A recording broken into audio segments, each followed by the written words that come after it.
কথা আল্লাহ ফেরেশতাদেরকে বলছিল, ফেরেশতারা বলছিল না সৃষ্টি করার দরকার নাই। আল্লাহ বলেছিলেন ইন্নী জাইলুন ফিল আরদি খলিফা।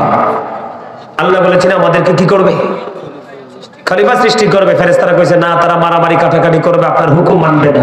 আল্লাহ বলছিল ইন্নী আ'লামু মা লা তা'লামুন, আমি যা জানি তোমরা তা জানো না। তার মানে আমার সকল বান্দা নাফরমানি করবে না। আজকে আমরা যারা এসেছি আল্লাহ রাসূলকে সত্যিই তো ভালোবেসে এসেছি। জোরে কর না সুবহানাল্লাহ। আরেকটু মহব্বতে বলুন না। তাহলে কি বোঝা গেল? বরকত আছে না নাই? নবীজির কথাতে বরকত আসেনি? আবু হুরায়রা মনে মনে কি কয়, একটা বাটি দুধ আমারই তো হবে না, কিন্তু সমস্ত সুফবাসী খাইলেন, আবু বকর খাই, হযরত আবু হুরায়রা খাইলেন, নবীজিও খাইলেন। সুবহানাল্লাহ বলেন না। আমরা নবীজির সেই আদেশকে মানবো সবাই? বন্ধুরে আমার, আমি আপনাদেরকে বলবো, আরেকটু আলোচনা করতে চাই, শুনবেন নি? সবাই শুনবেন? কে কে শুনবেন দুইটা হাত তুলে দেখান। আল্লাহু আকবার, ইয়া রাসূলুল্লাহ। আলহামদুলিল্লাহ বলেন আরে জোরে। আমি কেন বললাম? আপনাদের মানসিকতা যাচাই করার জন্য আরেকটু বলি বন্ধু, কোনদিন কোন মানুষকে খাওয়াইলে, কোনদিন কোন মানুষকে দিলে বন্ধু কোন মানুষ ফকির হয় না।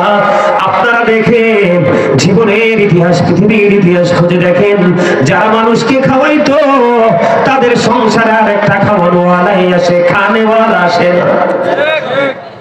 কথা বলেন না কেন? আপনি যদি মানুষকে খাওয়ান, আপনার প্রিয় সন্তান মানুষকে খাওয়ানো শিখবে, কোনদিন খাইতে শিখবে না। এটা হলো সবচেয়ে বড় গুরুত্বপূর্ণ একটা কাজ। আমার দিকে তাকানো বন্ধু, খন্দকের যুদ্ধের সময় হাদিস শরীফের মধ্যে এসেছে, হযরত জাবের রাদিয়াল্লাহু তাআলা আনহু বিবি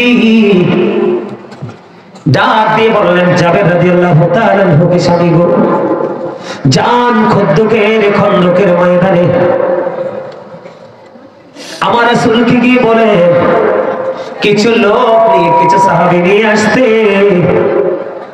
আমি কিছু খাবারের আয়োজন করছি, খেয়াল করবেন। জাবেরের ফ্যামিলি থেকে দাওয়াত আসলো, কিছু মানুষ, খেয়াল করেন কি, কিছু মানুষ জাবের চলে আসলো। হযরত জাবের রাদিয়াল্লাহু তাআলা আনহু এসে দেখে বলছে, ইয়া রাসূলুল্লাহ, কিছু সাহাবী নিয়ে চলে আসেন, আমার বাড়িতে কিছু খাবারের আয়োজন করেছে গো নবী। নবীজিকে দাওয়াত দিলেন কিছু লোক নিয়ে যাওয়ার জন্য। কিন্তু বন্ধু খেয়াল করেন হাদিস শরীফের ভাষা কত মজা রে। নবীজি সঙ্গে সঙ্গে ডাক দিলেন যত আনসারী সাহাবী আছে, যত মুহাজির, যত আনসার আছে, সবাইকে ডাকলেন, চলো চলো, জাবেরের বাড়িতে দাওয়াত দিয়েছে, তোমরা সবাই চলো। জাবের দাওয়াত দিয়েছে কি কিছু মানুষ, কিন্তু নবীজি দাওয়াত দিলেন, চলো সবাই মিলে চলো জাবেরের বাড়িতে, সকলে চলো, সবাই বন্ধু জাবেরের বাড়ির দিকে রওনা হলো। এখন হযরত জাবের রাদিয়াল্লাহু তাআলা আনহু দৌড়ে চলে গেলেন বিবির কাছে, গিয়ে বলতেছে, বিবি গো, আমি তো বলেছি নবীজিকে অল্প কিছু সাহাবী নিয়ে আসার জন্য, আমি তো প্রাণের নবীকে বলেছি অল্প কিছু মুহাজির, অল্প কিছু আনসার নিয়ে আসার জন্য। বিবি, নবীজি সবাইকে দাওয়াত দিয়ে দিয়েছে। এবার বন্ধু কি করলেন? জাবেরের বিবি বলে, নবীজি শুনেছে? কয় হ্যাঁ শুনেছে। কয় স্বামী গো, টেনশন করবেন না, টেনশন করবেন না। বন্ধু, নবীজির সঙ্গে সফর সঙ্গী হয়েছে 1000। কত? 1000। আপনাদেরকে বোঝানোর জন্য বলছি, 1000 মানুষ কি সহজ মনে করছে? 1000 মুহাজির, 1000 আনসার নবীজির সঙ্গে বন্ধু রওনা দিল। খাবার কতটুকু জানেননি? মাত্র 350 আটা। কত? মাত্র 350 আটা বন্ধু। উপস্থিতি হলো 1000 জন, কিন্তু জাবেরও ভয় পায়নি, জাবেরের বিবিও ভয় পায় নাই। আমার নবী আসতেছে, কোনো টেনশন করো না বন্ধু। 350 রুটির আটার রুটির খামির করলেন। আমাদের মা বোনেরা দেখবেন সকালে রুটি বানাইলে রুটির খামির বানায় কি বানায় না? আর একটা ছাগলের বাচ্চা একটা পাতিলের মধ্যে রান্না করতে দিছে। নবীজি বলছে যাবে ঢাকনা উঠাইও না, আমার কাছে নিয়ে আসো। গোস্তটার মধ্যে নবীজির পবিত্র থুতু মোবারক একটুখানি দিয়ে দিলে। রুটির যে খামির, জাবেরকে ডাক দিয়ে বললেন যাবে পুরো খামির তুমি আলাদা করো না, ঢাকনা সরাইও না। একদিক দিয়ে রুটি বানাইবা, একদিক দিয়ে একটু একটু করে ঢাকনাটা সরাইবা, পুরোটা সরাইও না। একটু একটু করে রুটি আনবা, একটু একটু করে রুটি বানাইবা, পুরো ঢাকনা তরকারি এবং রুটির খামির থেকে সরাইও না। এবার বন্ধু একদিক দিয়ে রুটি বানাই রে, আরেক দিক দিয়ে বন্ধু গোস্ত সহ রুটি খাইতে দেয়। এক এক করে ও বন্ধু 1000 মুহাজির আনসার খেয়ে শেষ করে ফেললো। এবার ঢাকনা সরাইয়া দেখে যেমন গোস্ত তেমন রয়ে গেছে রে, যেমন রুটির খামির তেমনই রয়ে গেছে। মনে হয় যেন কেউ এখান থেকে বক্ষণি করে নাই। জোরে জোরে বলুন না সুবহানাল্লাহ।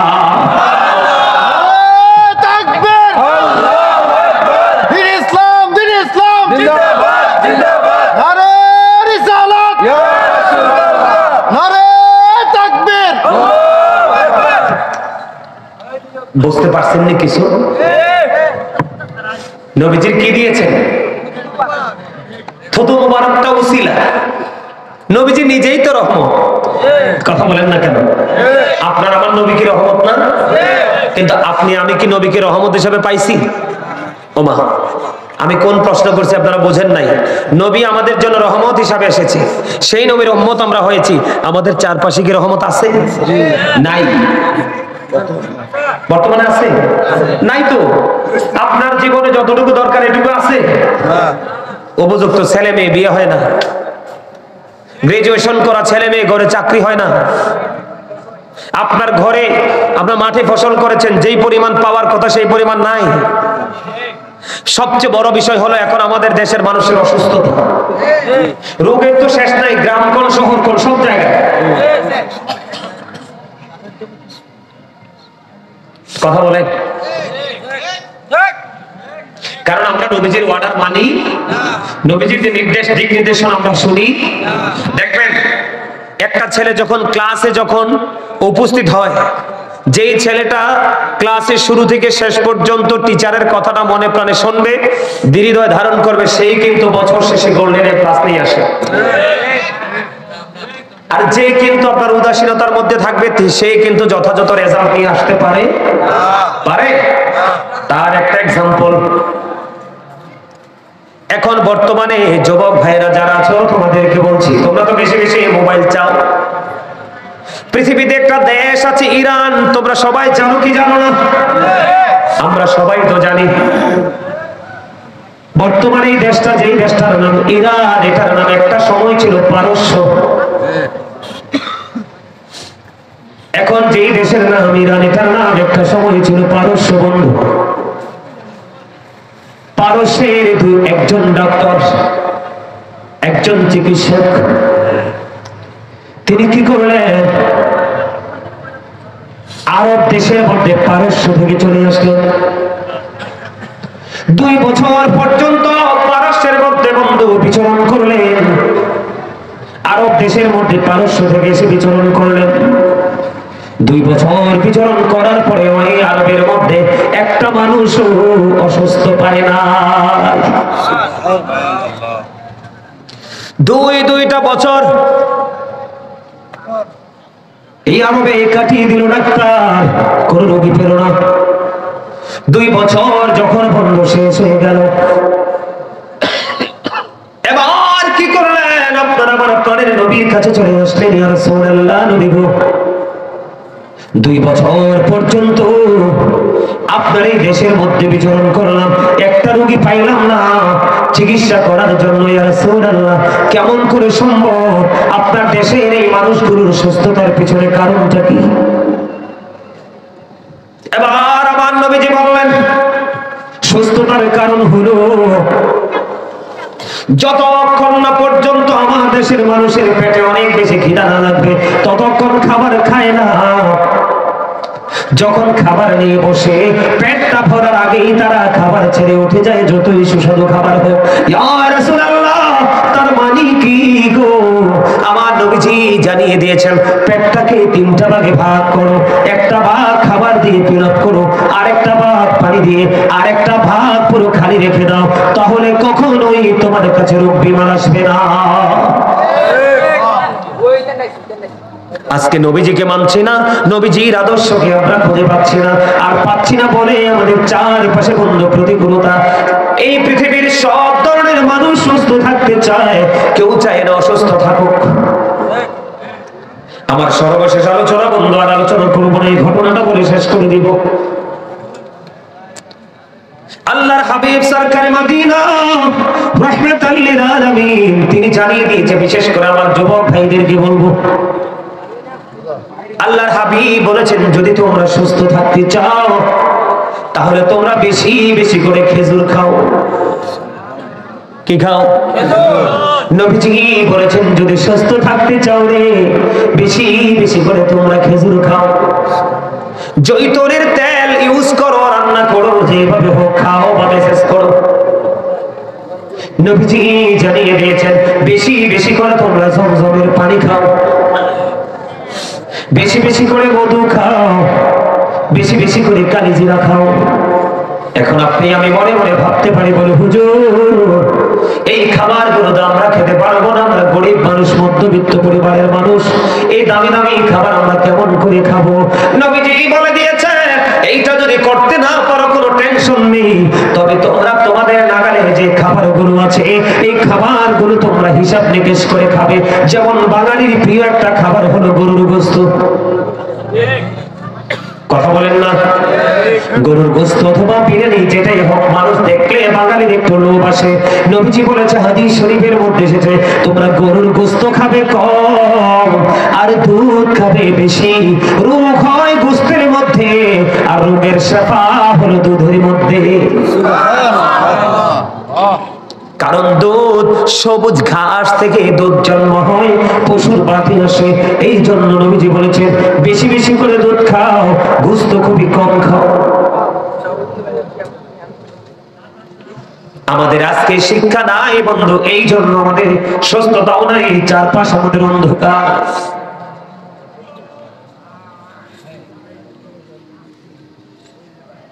আমি আপনাদের সবাইকে বিনীতভাবে বন্ধু অনুরোধ করব, নবীজির আদর্শকে লালন করার চেষ্টা করুন, বাস্তবায়ন করার চেষ্টা করুন। কারণ আল্লাহ রাব্বুল আলামিনকে পাইতে হলে আপনাকে আমাকে প্রাণের নবীর কাছে যেতে হবে, এর বাইরে কোনো বিকল্প রাস্তা নাই।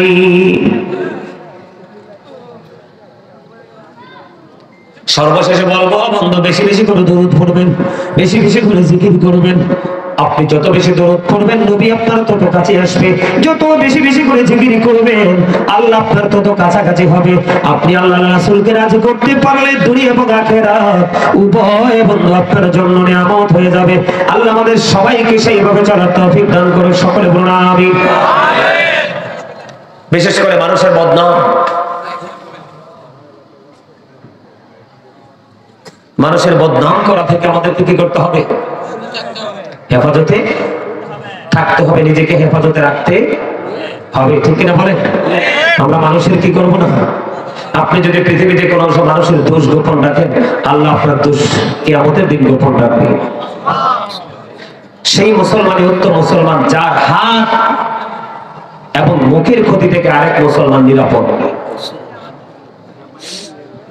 আল্লাহ যেন আমাদেরকে সেইভাবে চলাফেরা করার, জীবনযাপন করার তৌফিক দান করে, সকলে বলেন আমিন।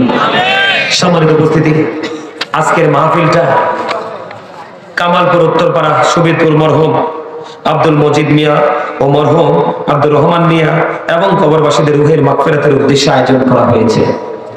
আপনারা যারা এসেছেন, যারা আজকে মাহফিলটা, আজকে 15তম ওয়াজ ওয়াল মাহফিল, 14 বছর চলে গেছে, এই বছরে 15তম। আপনারা যারা, আমরা যারা এসেছি আমাদের কবরবাসী উপকৃত, যাদেরকে কেন্দ্র করে আয়োজনটা করা হয়েছে তারাও উপকৃত, ঠিক কিনা বলে? এইসব জলসায় আপনি আমি আমরা উভয় উপকৃত না? কথা বলেন, আমাদের লাভ বেশি না লস বেশি? লাভ বেশি। এইরকম জলসা আপনি সাজাবেন, এইরকম জলসার মাধ্যমে ইসলামকে জিন্দা রাখা সম্ভব, ইসলামকে জিন্দা করা সম্ভব। এই প্রোগ্রামগুলো যখন বন্ধ হয়ে যাবে, আমাদের ইসলামের যে চর্চা সেটাও বন্ধ। এমনিতেই তো এখনকার ছেলেমেয়েরা ম্যাক্সিমামই গোমরা, তারা এটা কি বুঝেই না। আপনারা যারা বাবা মা হয়েছেন, যারা বাবা মা হয়েছেন, দায়িত্ব পেয়েছেন, আপনারা সকলে আপনাদের সন্তানদেরকে, আপনজনদেরকে এই জায়গাটাতে অ্যাক্টিভ করার চেষ্টা করবেন। আল্লাহ আমাদের সবাইকে এই জায়গাতে অ্যাক্টিভ থাকার তৌফিক দান করুক, সকলে বলুন আমিন। সম্মানিত উপস্থিতি, পূর্বে মুসলমানের মধ্যে একটা চরিত্র প্রকাশিত হবে, সেটা হলো উদাসীনতা। আপনি দেখেন সকাল থেকে বিকেল পর্যন্ত আমাদের যে ইয়াং ম্যানরা, তারা নতুন কোনো কিছু ক্রিয়েট করার চিন্তাধারা কি তাদের মাথায় আছে? কথা বলে না। আপনারা কি কথা বোঝেন না আমার?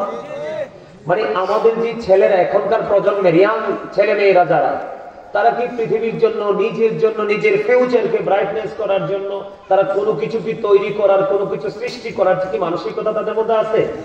নাই। আছে কি?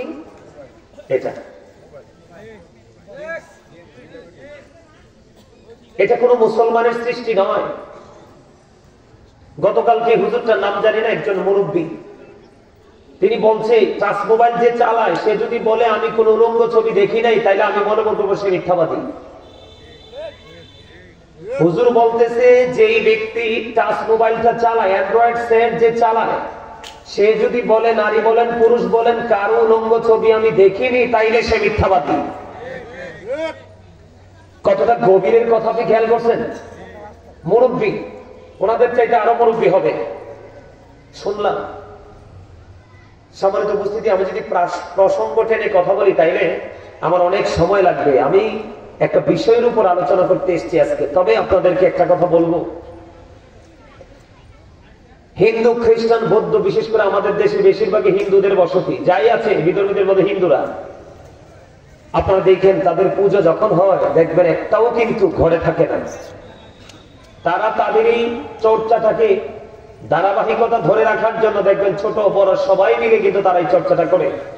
কিন্তু এই মাহফিলটা আমরা মুসলমানদের জন্য এত বড় একটা শিক্ষা অর্জন করার কেন্দ্রবিন্দু, এত গুরুত্বপূর্ণ একটা শিক্ষা অর্জন করার একটা জায়গা, আমরা কিন্তু সেটাকে সেইভাবে নেই না। নেই, কথা বলেন, নেই নেই না। কেন জানেন? আমাদের বাবা মা যারা আছে তারাও কিন্তু উদাসীন। দেখবেন বর্তমান সময় মেয়ে হলে তার কোনো মূল্য নাই, ছেলে হইলে মনে হয় যে আকাশের চাঁদ। অথবা তারা সন্তানকে যে, ছেলেকে যে কেয়ার করে, অনেক পরিবারে মেয়ে দেখে কিন্তু সেই পরিমাণ কেয়ার করে না। এই যে ছেলে আর মেয়ের মধ্যে যেটা বৈষম্য সৃষ্টি করে, এবং ছেলে মেয়ে বড় হয়েছে, আমি আমার দায়িত্ব থেকে মুক্তি নিয়েছি, অব্যাহতি নিয়েছি, এই যে চিন্তাধারাকে মাথায় রেখে পথ চলা, এটা কিন্তু আপনাকে আমাকে অন্ধকার এক জগতের দিকে নিয়ে যাচ্ছে। আমরা কি মুসলমান না? আমরা কি লালন করব? আমাদের মধ্যে কি আমরা ধারণ করব? আমরা যেটা ধারণ করব সেটা হলো ইসলাম, রাসূল। আল্লাহকে তো কেউ দেখেননি, এটা নিয়ে যাও না, এটা যে কোনো মুহূর্তে পড়ে যেতে পারে। ওই দিন এক স্টেজে শেষ সময় এই কোরআন শরীফটা পড়ে গেছে একটা ছেলের হাত থেকে। আপনি দেখবেন একদম আজকে বর্তমান প্রেক্ষাপট, আপনি দেখেন যে ছেলেগুলো আসছে এখন এই মাহফিলে, যে এই পর্যন্ত যে ছেলেগুলো আসছে, কয়টা ছেলের মাথায় টুপি আছে দেখেন তো? আছে টুপি? কিন্তু এটা কি একটা জান্নাতের বাগান? এখানে আসলে কি হয়? গুনাহ ঝরে যায়। একটা ছেলের আজকে যে মাহফিল, এটা একটা জান্নাতের বাগান। জান্নাতের বাগান কোন জায়গায় মেহমান হয়ে যাইতে হলে কি একটি স্পেশাল পোশাক পরতে হয় না? আজকে তাদের যে লোকাল প্লেস, এক চুপচাপ বসো, এটা কি এই জায়গাটা এবং রাস্তা তার অন্য সময়ের চলার এবং এই জায়গাটাতে এসে বসার বা এই জায়গাটাকে বিচরণ করার মধ্যে তাদের মধ্যে মানসিকতার কি কোনো পার্থক্য আছে? নাই। কেন নাই? কারণ এটার জন্য দায়ী হচ্ছে তার গার্ডিয়ান। আজকে ছেলেমেয়েরা, এখনকার যে ছেলেরা, এই প্রজন্মের যে ছেলেরা, এরা সবচেয়ে বেশি ক্ষতিগ্রস্ত, সবচেয়ে বেশি তারা ক্ষতির মুখে। কারণ তাদের মধ্যে ধর্মীয় চর্চা নিয়ে তাদের কোনো কি নাই, চিন্তা ভাবনাই নাই। তারা তাদের মতো করে মনের আনন্দে ঘুরে বেড়াচ্ছে। আসলে ছিল কোথায়, আছে কোথায়, যাবে কোথায়, ফিউচারটা কেমন হবে, এই বিষয়গুলো নিয়ে তাদের মধ্যে কোনো ফিলিংসে নাই। না থাকার পেছনে কারণ হলো তার অভিভাবক। আমি তোমাদেরকে বলি, ইয়াং যুবক ভাইরা যারা আছো, তে এখনো তোমরা বাচ্চা, তোমাদের লম্বা জীবনটা পড়ে আছে। এখনই যদি তোমরা তোমাদের জায়গা থেকে সূক্ষ্ম চিন্তা করতে না পারো, তাহলে তোমাদের জীবনের সফলতা, জীবনকে বদলে দেওয়ার স্বপ্ন স্বপ্নই থেকে যাবে। এটা কোনোদিনও স্বপ্ন পূরণ হবে না। আমরা ভুলে গেলে চলবে না, আমরা শ্রেষ্ঠ জাতি। আমরা কি জাতি? আল্লাহ রাব্বুল আলামিন আমাদেরকে শ্রেষ্ঠ করে সৃষ্টি করেছেন, আশরাফুল মাখলুকাত। আমরা এতটাই সুন্দর। আল্লাহ রাব্বুল আলামিন বলেছে, আমি আবারও বলছি তোমাদেরকে, কারুর যদি আলোচনা শুনতে ইচ্ছা না হয়, এখানে আসার দরকার নাই। আমরা এতটা হতবাগা, এতটা কপাল পোড়া, এতটা সেন্সলেস, এতটা বিবেকহীন। ৩৬৫টার মধ্যে যার যার এরিয়াতে একটা মাহফিল হয়। যেমন আপনার এই বাড়িতে আজকে একটাই মাহফিল, অন্যটাতে যান বা না যান, আপনি এটাকে কি করবেন? মন থেকে ভালোবেসে এটাকে সম্মান করবেন। আমরা এতটাই উদাসীন, এতটাই হতভাগ্য, এতটাই দুর্ভাগা, ৩৬৪টা রাত্র আমরা খোলামেলা ভাবে কথা বলি, কিন্তু মাহফিলের দিন একটা রাত্রিতে আমরা আমাদের জবানকে কন্ট্রোলিং এ রাখতে পারি না। কতটা হতভাগা, কতটা কপাল পোড়া হলে এটা হতে পারে? আজকেরই মাহফিল, এই যে এখান থেকে একটা ভদ্রলোক উঠে গেল না, এই যে মোবাইলটা রেখে, পাওয়ার ব্যাংকটা রেখে তোমার সামনে থেকে,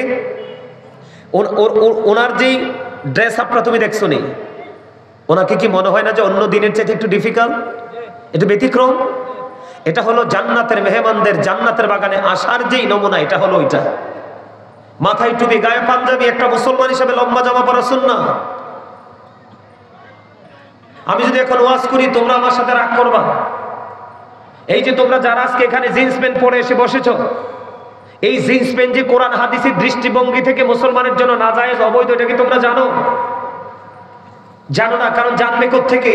কারণ তোমরা এটা জানার কোনো ইচ্ছা তোমাদের মধ্যে কোনো কি নেই, ফিলিংসও নাই। এই কথাটা এক্সাম্পল না। এই যে ছেলেগুলোর মাথায়, তোমাদের মাথায় টুপি নাই, এক একজনের মাথার তালু বাবুই পাখির বাসা, এক একজনের কানের গোড়া ডিজিটাল রেল লাইন, আরেকজনের মাথার তালুটা মনে হয় যে ধান জারার কুলা। তোমার মাথা তো গোল, এটা মার্বেলের মতো আল্লাহ বানাই দিছে, অথবা ফুটবলের মতো বানাই দিছে, কিন্তু তুমি এটাকে বিভিন্ন ডিজাইনেবল করেছো। এই যে চুল কেটেছো, এইটাও ইসলামের বিপরীত দিক থেকে চুল কাটা। এই যে এমনি করে করে, জাস্ট এক্সাম্পল, এমনি করে করে প্রত্যেকটা জায়গা আমরা মুসলমান, আমরা আমাদের সন্তানদেরকে প্রত্যেকটা জায়গা থেকে নষ্ট করে ফেলেছি। মনে রাখবেন, আমি যদি বলি আমার জায়গা থেকে, every parent should take care their children very carefully। প্রত্যেকটা পিতামাতার উচিত তাদের সন্তানের দায়িত্ব যত্ন সহকারে পালন করা। আর আমরা সন্তান হিসেবে we should obey our parents। আমাদের প্রত্যেকের উচিত আমাদের পিতামাতাকে মান্য করা। কারণ paradise of the child under the feet of the mother. মায়ের পায়ের নিচে সন্তানের জান্নাত। এখনকার ছেলেমেয়েরা আগের যুগের ছেলেদের তুলনায় বেশি মা বাবার অবাধ্য না? এখনকার ছেলেরা, আমরা এখনো বাবা মার সাথে কথা বলতে হিসাব করে কথা বলি, কিন্তু এখনকার ছেলেদের মধ্যে কি কথা বলার ক্ষেত্রে সে আদব বা মাধুর্য কোনোটা আছে? নাই। কেন নাই জানেন? কারণ ইসলাম থেকে দূরে।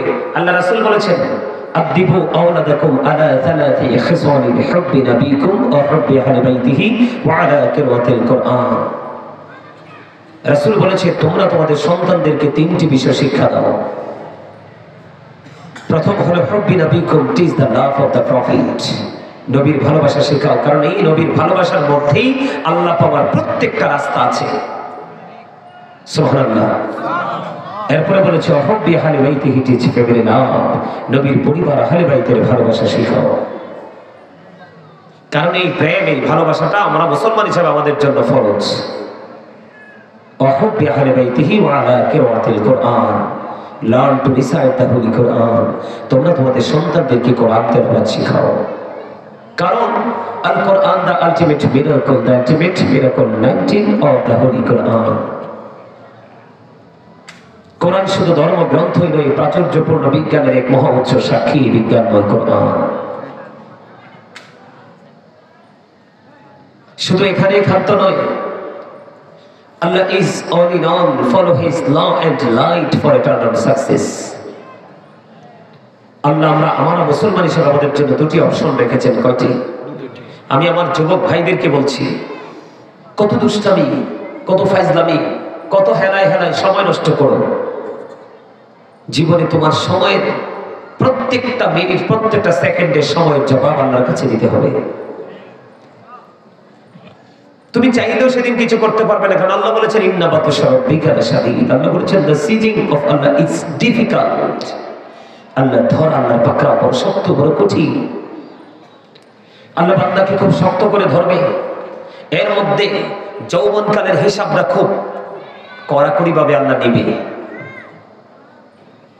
একবার কি ভাবো কোথায় ছিলাম, কেন আসলাম, আবার কেনই বা চলে যাব, কেনই বা আমাদের জন্য এত কন্ডিশন। আল্লাহ বলেছেন শুধু ধর্মে শক্তভাবে এমনটি নয়, আল্লাহ বলেছেন ইন্নাল্লাহা সারিউল হিসাব, Allah is quick to take account. আপনার আমার হিসাবটা খুব নিবে আল্লাহ তৎপরতার সাথে, কুইকলি। দুঃখজনক হলেও সত্য, এখনকার মানুষ চোখ মেললে জাহান্নামী মানুষ ছাড়া কিছুই দেখতে পায় না। মোবাইল নামক এক অসভ্য বিষাক্ত সাপ, এটা মানুষের ভিতর বাহিরকে একেবারে নষ্ট করে দিয়েছে। এটা এতটাই বিষাক্ত, অন্য পৃথিবীর যেই কোনো জ্যান্ত সাপে সবল মারলে কিন্তু সেই বিষটা নামানো যায় ডাক্তার কবিরা জোজা দিয়ে, কিন্তু এটা এমন একটা সাপ, এই সাপের সবল থেকে একবার সবলে পড়লে এখান থেকে বাঁচে আসার, ফিরে আসার কোনো সুযোগ। যুবক ভাইদেরকে মেইন করে বলছি, আমি তোমাদেরকে বলি, you listening my lecture very attentively.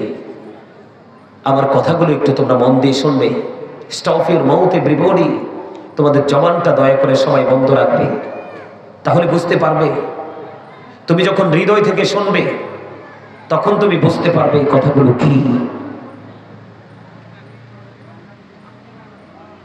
আল্লাহ বান্দাকে ধর্মে খুব শক্তভাবে হিসাব নিবি, চুকিয়ে চুকিয়ে।